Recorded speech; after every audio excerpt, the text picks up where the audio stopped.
How can they be so convincing? One thing we are often asked is how romance scammers can be so convincing to the point victims send over money and gift cards. Keep in mind that there are several parts to a romance scammer's plan. Most romance scammers start by coming across your messenger with kindness and shower you with love, be it by posting tons of heart, rose, and kissy face emojis along with their introduction of themselves. Or anytime they chat with you, they fill your messenger with these lovely, lovey dovey emojis. They're trying to show you that they're romantic and sensitive. In reality, if you're talking to someone you've just met online and they claim to be, say, a 50-year-old military commander, and their messages you receive are filled with gushy hearts and roses, it's a big red flag. That's their first step, the introduction. Most times, romance scammers follow it up with their life story, which is often filled with trials and tribulations. They're a single parent, often a widower. This is meant to pull at your heartstrings and reel you into their story of their imaginary life. If they're able to reel someone in with the love emojis and their life story, they then spend days, weeks, and months, countless hours texting, calling, messaging, and emailing. They're extremely attentive.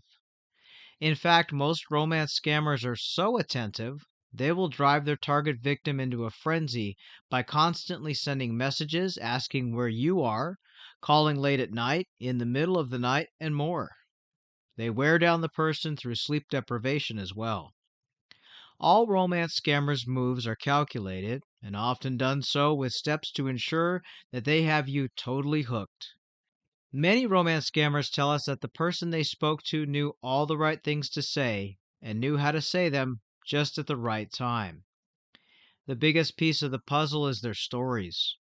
Romance scammers often claim to be working out of the country, away in other countries that are having political struggles or war or other problems, which will almost always cause the person to be stuck with their bank account frozen or their credit cards frozen or lost. Keep in mind that most romance scammers play off your emotions. If you overshare and tell a romance scammer something personal, such as you're divorced, the romance scammer will be the amazing Mr. Right and be the total opposite of your ex. If you tell a romance scammer you don't have any children, that romance scammer will claim they have a young child who misses their mother, and as you know, they are almost always claiming to be widowers or with a young child as a single parent. Every line of their stories are carefully tailored to suit you and your emotions. Many people do not see the red flags, and unfortunately, their emotions get the best of them and they cave to the romance scammer's request for money and gift cards. In reality, the best thing you can do, of course, is to block the person if they ask you for money or gift cards. But many people do the total opposite. They are so invested in the story and the pretty picture that the romance scammer has painted that they buy into it, in a sense, and are willing to send these money and gift cards. The best thing you can do is take a step back, write down what the person has told you, take a look at what they've said, what their story is, look for inconsistencies, and what they're asking of you. Once you take a moment, read the story, you can easily see the red flags. Let your emotions be set aside while you review what's really in front of you.